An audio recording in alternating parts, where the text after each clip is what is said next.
या देवी सर्वभूतेषु सृष्टिरूपेण संस्था नमस्तस्यै नमस्तस्यै नमो नमः। जय माता दी दोस्तों, नवरात्रि की ढेर सारी शुभकामनाएं आप सबको। हैप्पी नवरात्रि। प्रथम दिन माँ शैलपुत्री का पूजन होता है, जैसा मैंने अगले वीडियो में बताया, आप लोगों ने देखा होगा वीडियो। और अब दूसरे दिन की बात करते हैं। माँ ब्रह्मचारिणी की पूजा होती है दूसरे दिन, नवरात्रि के दूसरे दिन। तो आज हम उन्हीं के विषय में बात कर रहे हैं कि पूजा कैसे होता है और पूजा में क्या भोग लगाया जाता है माता ब्रह्मचारिणी को प्रसन्न करने के लिए।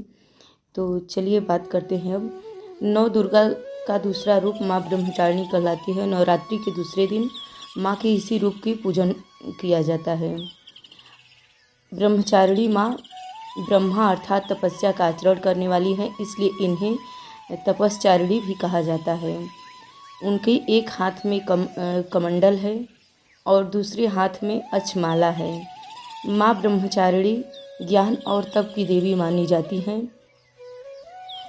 विद्यार्थियों को माँ की पूजन जरूर करनी चाहिए। दूसरे दिन जो भी पढ़ने लिखने वाले विद्यार्थी हैं तो उन्हें दूसरे दिन माँ की पूजा जरूर करनी चाहिए, ब्रह्मचारिणी माँ की। क्योंकि माँ भी खुद तपस्या का आचरण करने वाली हैं, इसलिए विद्यार्थियों को दूसरे दिन पूजा ज़रूर करनी चाहिए माँ ब्रह्मचारिणी की। दूसरे दिन क्या, सबको ही पूजा डेली का डेली करना चाहिए। सभी देवियों का नवरात्रि के 9 दिन तो पूजा विशेष तौर पे करनी ही चाहिए सबको। भला कौन नहीं चाहता कि माँ प्रसन्न हो, चाहे वो विद्यार्थी हो या तो फिर गृहस्थ जीवन का पालन करने वाले।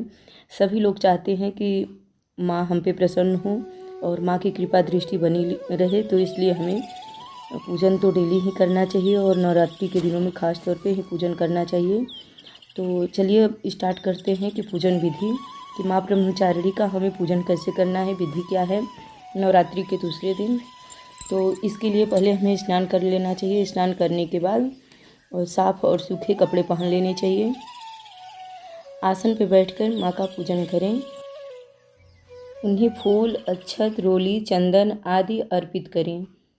माँ को पहले फूल चढ़ाएं, अक्षत, रोली, चंदन सब कुछ चढ़ाने के बाद माँ को पंचामृत से स्नान कराएं। पंचामृत मतलब दूध, दही और शर्करा, चीनी और शहद से जो बनाया जाता है उसे पंचामृत कहते हैं। तो उससे माँ को स्नान कराएं। और माँ को भोग के लिए हमें पिस्ते की मिठाई का भोग लगाना चाहिए। या आप अगर पिस्ते की मिठाई नहीं बनाए हैं या तो नहीं ला पाए हैं तो आप सिर्फ पिस्ते से ही भोग लगा सकते हैं। भोग में माँ को पिस्ते की मिठाई का भोग लगाया जाता है। और उन्हें पान, सुपारी, लौंग आदि चढ़ाएं। उसके बाद माँ के मंत्र का जाप करें। या देवी सर्वभूतेषु माँ ब्रह्मचारिणी रूपेण संस्था नमस्तस्यै नमस्तस्यै नमस्तस्यै नमो नमः। इस मंत्र का हमें जाप करते हुए पूजा कर लेना चाहिए। और मंत्र अगर आप चाहते हैं तो आप किताब से देख के पढ़ सकते हैं। मैंने यहाँ पे एक मंत्र बताया है आप लोगों को।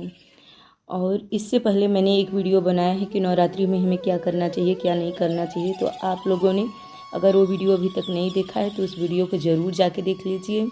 न्यू है तो मेरे चैनल को सब्सक्राइब भी कर लीजिएगा। और लाइक अगर अभी तक नहीं किया है तो पहले लाइक कर दें।